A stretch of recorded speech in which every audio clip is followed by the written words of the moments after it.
वो एक मृत्यु भोज का कार्यक्रम, उस मृत्यु भोज के कार्यक्रम में खूब सारे किसान इकट्ठे हो रखे। ये सामान्य दिनचर्या की, जैसे हम बता रहा था गांव में बातचीत करते हैं वैसे वो बातचीत कर रहे। तो वहां एक किसान हुआ करते, किसान क्या, एक साधु हुआ करते, उनका नाम था साधु सीताराम दास। क्या नाम था? वास्तव में थे साधु भी नहीं थे, लाइब्रेरियन थे। वहां पर एक लाइब्रेरी चलाया करते थे, पर थोड़े बड़े आदमी थे, आसपास वाले सारे जाना करते थे। जब किसान इकट्ठे हो रखे थे तो ये उनके पास गए, किसानों के पास, और किसान आपस में चर्चाएं कर रहे, अपनी बातें कर रहे। अच्छा, मृत्यु भोज का कार्यक्रम था, कोई दुख वाली ज्यादा बात थी नहीं, तो लोग आपस में पॉलिटिकल बातें भी कर रहे थे। एक किसान कह रहा कि यार 84 कर लेने के होते हैं क्या कोई? ये दूसरे ने कहा कि यार वो तो फिर भी दे दवा दें, पर रेट भी तो बढ़ा दिया आजकल। तो तीसरा बोला कि यार रेट भी ले तो कोई बात नहीं, लेने का तरीका तो तोल के हो, अंदाजे से लेते हैं यार, अंदाजे से तो कोई किसी से कितना भी ले जाएगा। तो चौथा आदमी बोला कि यार बिना पैसे दिए काम करवा लेते हैं, बेकार भी करवाते हैं। साधु सीताराम दास उनके पास गए। साधु सीताराम दास ने कहा कि यार तुम लोगों के जब इतने दुख हैं, तुम लोगों की जब इतनी समस्याएं हैं, तुम इसकी शिकायत क्यों नहीं करते? कौन लगा रहा है तुम पे टैक्स? तो उनका हम पे टैक्स कृष्ण सिंह लगा रहा है। कौन लगा कि यार 84 कर लेने के होते हैं क्या कोई? ये दूसरे ने कहा कि यार वो तो फिर भी दे दवा दें, पर रेट भी तो बढ़ा दिया आजकल। तो तीसरा बोला कि यार रेट भी ले तो कोई बात नहीं, पर लेने का तरीका तो तोल के हो, अंदाजे से लेते हैं यार, अंदाजे से तो कोई किसी से कितना भी ले जाएगा। तो चौथा आदमी बोला कि यार बिना पैसे दिए काम करवा लेते हैं, बेकार भी करवाते हैं। साधु सीताराम दास उनके पास गए। साधु सीताराम दास ने कहा कि यार तुम लोगों के जब इतने दुख हैं, तुम लोगों की जब इतनी समस्याएं हैं, तुम इसकी शिकायत क्यों नहीं करते? कौन लगा रहा है तुम पे टैक्स? तो उनका हम पे टैक्स कृष्ण सिंह लगा रहा है। कौन लगा रहा है? बिजोलिया का सामंत कौन था उन दिनों में? कृष्ण। तो हम पे कृष्ण सिंह लगा रहा है ये टैक्स, तो तुम कृष्ण सिंह की शिकायत कर दो जाके। हमारी शिकायत सामंत सुनता है, सामंत की शिकायत किसके पास हो? बाबो सन कहे, बाबन कुण कहे। तो उन्होंने कहा कि राजा के पास शिकायत करो। किसके पास शिकायत करो? उन दिनों राजा हुआ करते फतेह सिंह, मेवाड़ के महाराणा कौन हुआ करते? तो उन्होंने कहा तुम तो फतेह सिंह जी के पास जाओ और फतेह सिंह जी को जाके तुम कहो कि हमारे किसानों की क्या क्या समस्या है।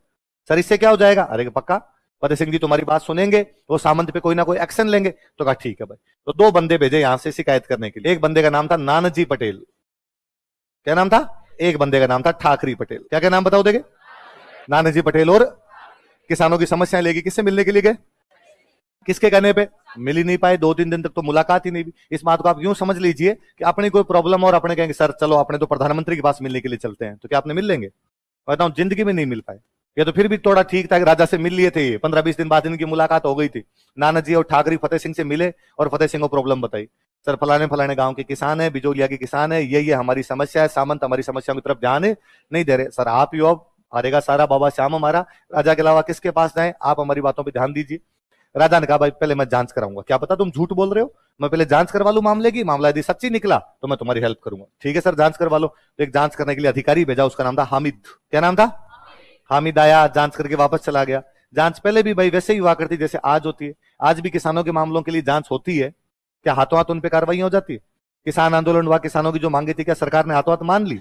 क्या जांच कमेटी बिठाई, उस कमेटी की वो सिफारिश आ गई, क्या उनको लागू कर दिया गया? नहीं, सालों साल लटकती रहती है। अभी तो जांच से पहले भी ऐसा ही हुआ करता था। तो शुरुआत के चरण में किसानों को कोई भी सफलता नहीं। बताया आप कौन हो, और छोड़ो यार टाबरों को बढ़ाना, क्या बारखड़ी याद करवा रहे हो उनको, और चलो और आंदोलन करो। विजय सिंह जी ने कहा मैंने छोड़ दिया यार आंदोलन। अरे नहीं वैसा नहीं करना, पहले तो आप क्रांति टाइप की बात कर रहे थे, बम और पिस्तौल की बात कर रहे थे।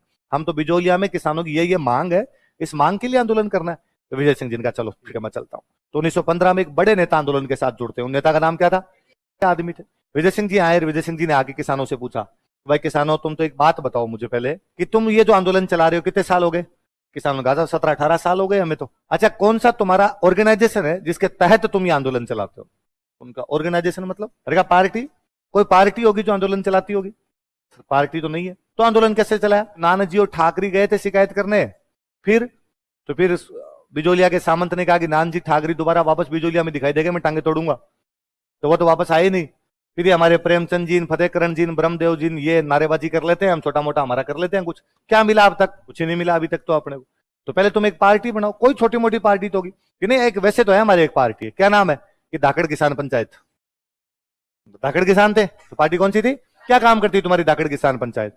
कि यूं वैसे धमकियां दे देती है। क्या धमकी? कि यदि कोई आंदोलन में नहीं आया तो जात से बाहर कर दिया जाएगा। असली धाकड़ नहीं है जो आंदोलन के अंदर, इसके लिए पार्टी बनाई तुमने? नहीं पार्टी तो पुरानी थी। पुरानी क्यों बनाई? कि पुरानी तो वैसे थी, यदि किसी ने लव मैरिज कर ली तो समाज से बाहर कर दिया जाएगा। ये धमकियां देने के लिए पार्टी थी हमारी। तो ऐसे पार्टियां नहीं होगी, सारे किसानों को साथ लो, एक नई पार्टी बनाते हैं। तुम तो ये बताओ तुम्हारा जो इलाका है इस इलाके का नाम क्या है? लोगों का इलाके का नाम है उपरमाल। क्या नाम है?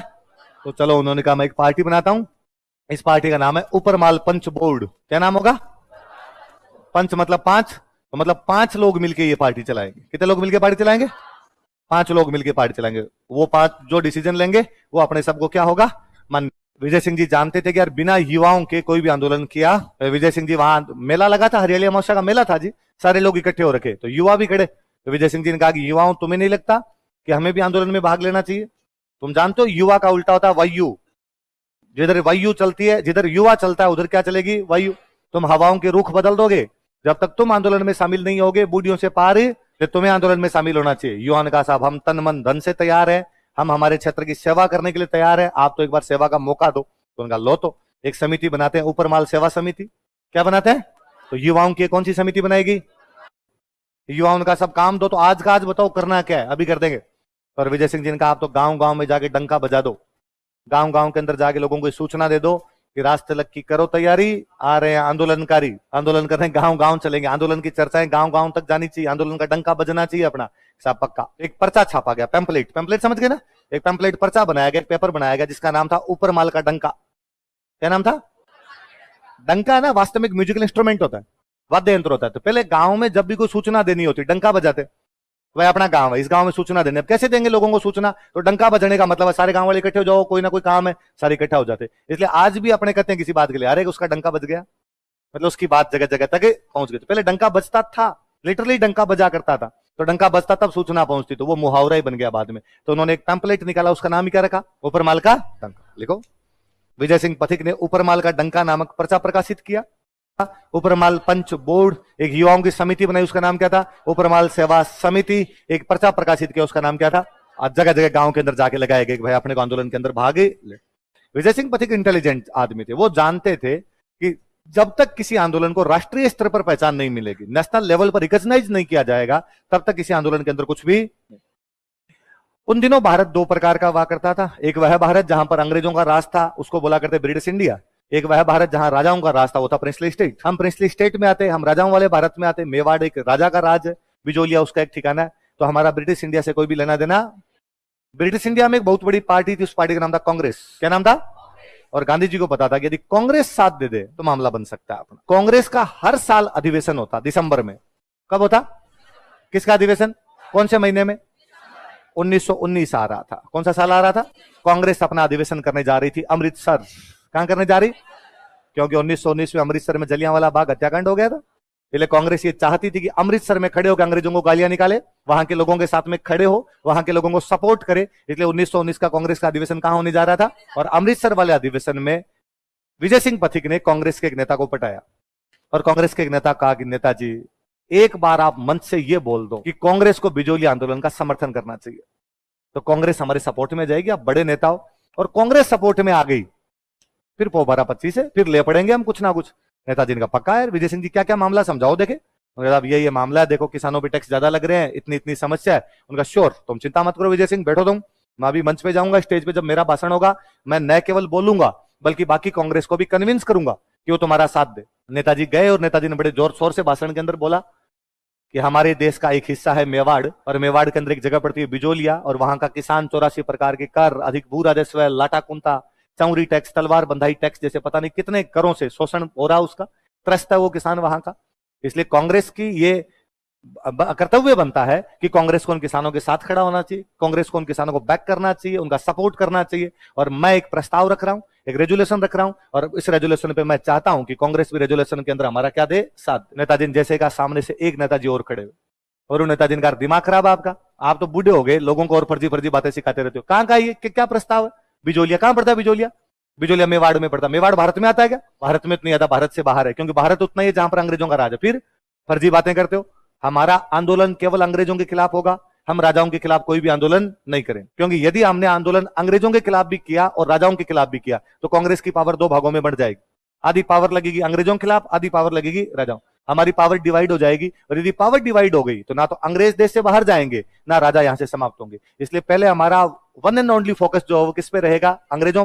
जब अंग्रेज देश से भी किया और राजाओं के खिलाफ भी किया तो कांग्रेस की पावर 2 भागों में बढ़ जाएगी। आधी पावर लगेगी अंग्रेजों के खिलाफ, आधी पावर लगेगी राजाओं। हमारी पावर डिवाइड हो जाएगी, और यदि पावर डिवाइड हो गई तो ना तो अंग्रेज देश से बाहर जाएंगे, ना राजा यहां से समाप्त होंगे। इसलिए पहले हमारा वन एंड ओनली फोकस जो है वो किस पे रहेगा? अंग्रेजों।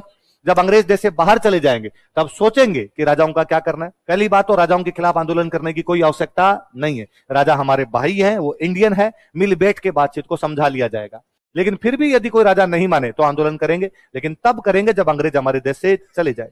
जब तक अंग्रेज हमारे देश में हम राजाओं के खिलाफ कोई भी आंदोलन, प्लीज नेताजी फाड़ी बंगो हाल में लाए हो प्रस्ताव यहाँ पे। वो नेता जो हमारे पक्ष में प्रस्ताव रख रहे थे उनका नाम था बाल गंगाधर तिलक। क्या नाम था? वो नेता जो इसका विरोध कर रहे थे उनका नाम था महात्मा गांधी। क्या नाम था? और 1920 में कांग्रेस का अधिवेशन होने वाला था नागपुर। कहां होने वाला था? और विजय सिंह पथिक यहां से अपने बिजोलिया से किसानों को इकट्ठा करके लेके गए कि साथ चलो मेरे, और अपने आंदोलन के बाहर जाके बैठ जाएंगे और गांधी जी जब आए तो पैर ही पड़ जाना, रोना जोर जोर से अपने। तब देखेंगे बापू क्या करते हैं क्या नहीं करते हैं। और गांधी जी आए, अपने किसानों ने पैर पकड़ लिया, बापू ऐसे मत करो, आप यो हमारे तो जो कुछ हो ना, आपके बिना हमारी तो पार।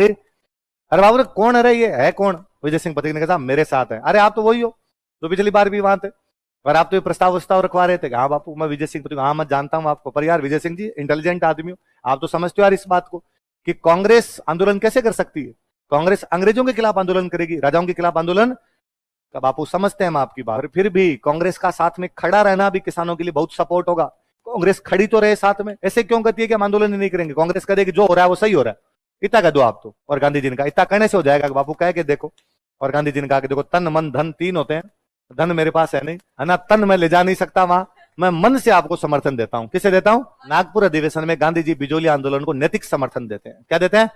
मॉरल सपोर्ट, तथास्तु, विजय भाव, जो कर रहे हो वो सही। पर यह भी बहुत बड़ी बात, क्योंकि अगले दिन के अखबार में छप रहा था कि गांधी ने कहा कि बिजोलिया के किसानों के साथ हूं। ये भी तो किसानों की जीत है। बड़े नेता का कहना अपने आप में बहुत बड़ी बात हो जाती है। ये कौन से अधिवेशन की बात है? सामंत पे दबाव आया और बिजोलिया के सामंत को लगा कि यार आजकल तो बात कभी अमृतसर में हो रही है, कभी कहां पर हो रही है? नागपुर।